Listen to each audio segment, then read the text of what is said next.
joining me is CEO Maria Zegarac from Hopewell Children's Homes.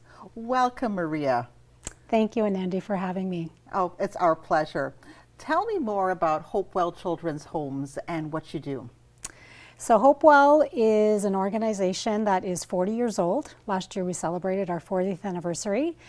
And we provide support services to children, youth, and adults in the Guelph-Wellington region who are living with a developmental disability.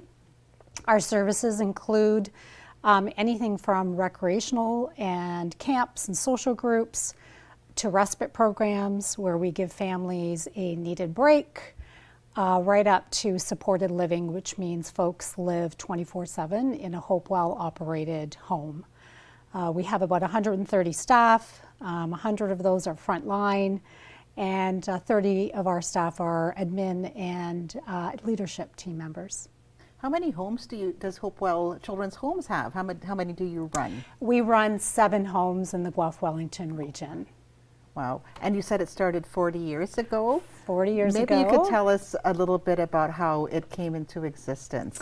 So John and Joanne Oosterhuis, who are our founders, they had a farmhouse in Eris, Ontario, and they helped families in that region who were struggling to support their child, infant, who had a developmental disability.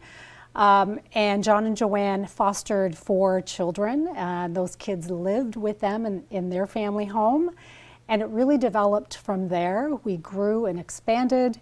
We now serve those kids turned into adults. They aged well with us. And so we now support about 200 people in the community in all types of support services. So to be able to support those growing needs, of course, funding is needed. And you are an advocate as CEO as well. Funding has been front of mind for Hopewell Children's Home. So I'll just read the statistics here. It looks like the future increase will be around 2.5% for the next fiscal 24-25 year, but it's going down to 0 for 2025 to 2026. Tell me, how does a budget limitation impact your services and support? It's a great question, Anandi, and we're really appreciative of the partnership that we have with our ministry partners. But you know, our organization and our sector, in fact, has only seen a 2% increase in the last 13 years.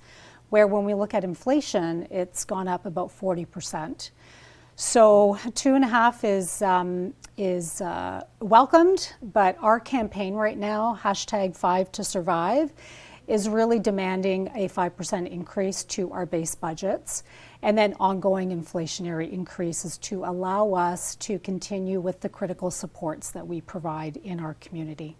Right. So your plea is directly to the province. Is that where your funding comes from, 100%? Absolutely. Absolutely. And then we also, you know, we do seek one-time grants and fundraising, but we know that that's not sustainable to ongoing care and support for folks. Of course, to be able to impact the lives of so many people and to have your professional staff, it would take a really large budget. How will the 5% increase your supports? Or is it a basic minimum of 5% will cover just the basic minimum, or is there room for expansion or enhancement of services in there too? Yeah, so I will say that 5% will help us to keep the lights on, quite frankly. Our sector is on the verge of collapse, and we have seen our other organizations in our sector that have either reduced or stopped serving some clients because they cannot continue to make ends meet. So the 5% is really, as I said, to help us to keep the lights on.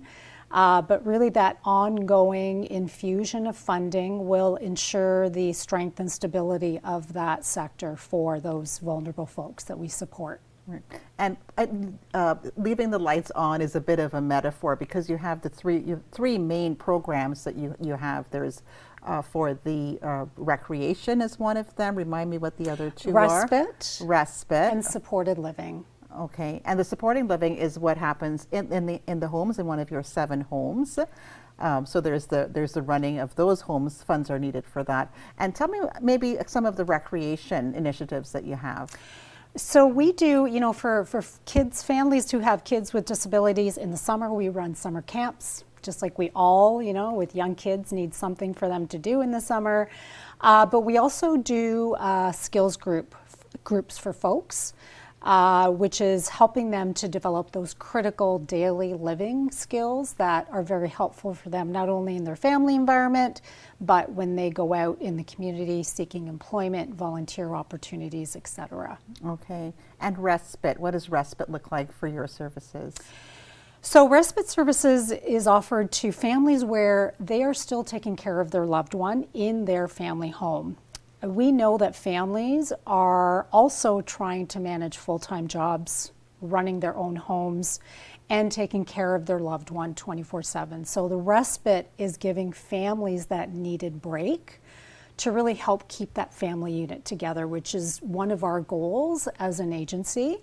And so respite services could be a day, could be a weekend, could be a week, where we take in their loved one, we support them, and family can kind of, take care of themselves.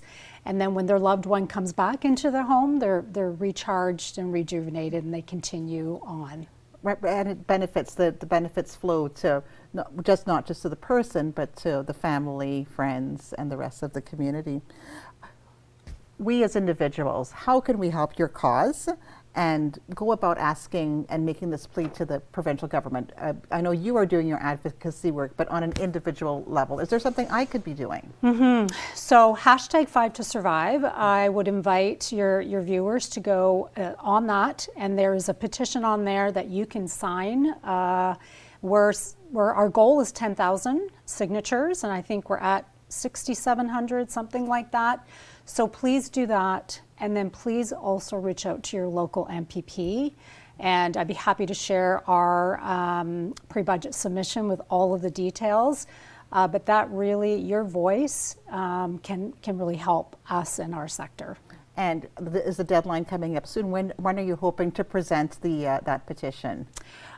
Within the next month or so, I would say. So as soon as possible, we're trying to get all of our voices heard. ASAP. And tell us that hashtag again. Hashtag 5to survive. Give me a little bit of how do we get there. So do you Google that, the hashtag, and it will come up?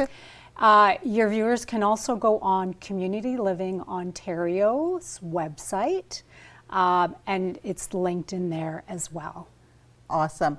We have like 30 seconds left. Is there anything else you wanted to let our viewers know today about the Hopewell Children's Homes? Yeah, I will leave with, we provide a critical service to the community. We also protect other resources. So if it wasn't for organizations like Hopewell, members with a developmental disability would be in hospital, would be seeking the shelter system, homelessness. So we're a critical piece of that structure. Of course, raising the quality of life for all members of our community. Well, thank you for joining me today, Maria. Thank you, Anandi. Pleasure to have you here.